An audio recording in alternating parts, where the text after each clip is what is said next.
সে মাটি থেকে একটি ক্যান্ডি কুড়িয়ে ড্রাইভারের মুখে পুরে দিল। তার বিন্দুমাত্র ধারণা ছিল না যে ড্রাইভারের এই শান্ত চেহারার পিছনে এমন এক মস্তিষ্ক লুকিয়ে আছে যা প্রতি মুহূর্তে পালানোর ছক কষছে। কারণ উত্তর কোরিয়ায় সামরিক পরিষেবা দীর্ঘ 10 বছরের হয় এবং সৈনিকদের জোরপূর্বক এমন সব ভিডিও দেখানো হয় যেখানে পালানোর চেষ্টা করলে কি ভয়াবহ পরিণতি হয় তা তুলে ধরা থাকে। জ্যাক আর সহ্য করতে পারছিল না। প্রতিদিন সে কেবল মুক্তির স্বপ্ন দেখত। বর্ডার লাইন এখন তার কাছে এক অসম্ভব লক্ষ্য হয়ে দাঁড়িয়েছিল। প্রতি রাতে যখন সবাই ঘুমিয়ে পড়তো সে চুপি চুপি মেস হলের এয়ার ডাক্ট খুলে টাইমার চালু করত। তারপর যত দ্রুত সম্ভব দক্ষিণ দিকে দৌড় শুরু করত। সীমান্ত এলাকা ল্যান্ডমাইনে ঠাসা থাকা সত্ত্বেও তার মনে কোনো ভয় ছিল না। সে মাটিতে শুয়ে পড়তো এবং একটি লাঠি ব্যবহার করে মাটির নিচে চাপা পড়া মাইনগুলো সাবধানে খুঁজে বের করত। এরপর সেগুলোকে নিজের নোটবুকে চিহ্নিত করত এবং সতর্কতার জন্য সেখানে একটি করে ডাল পুঁতে রাখত। সে যত দক্ষিণ কোরিয়ার কাছে পৌঁছাচ্ছিল উত্তেজনায় তার হৃদস্পন্দন ততই বাড়ছিল। ঠিক তখনই হঠাৎ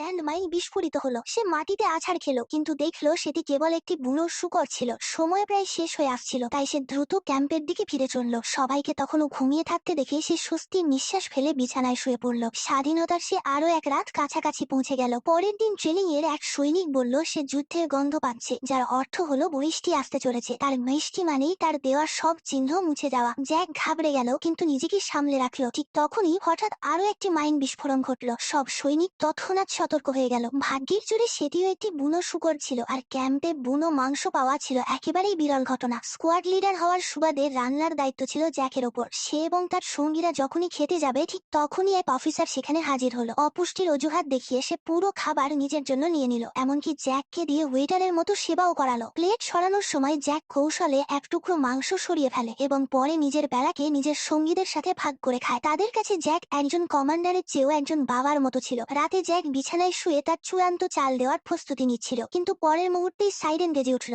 সবাইকে অবিলম্বে একত্রিত হওয়ার নির্দেশ দেওয়া হলো। জ্যাকের অস্থিরতা বেড়ে গেল। সে দ্রুত ইউনিফর্ম পরে মেস হলের ভেন্টের দিকে ছুটল কিন্তু সেখানে পৌঁছে সে জানতে পারলো পালানোর সেই সুড়ঙ্গটি আগেই ধরা পড়ে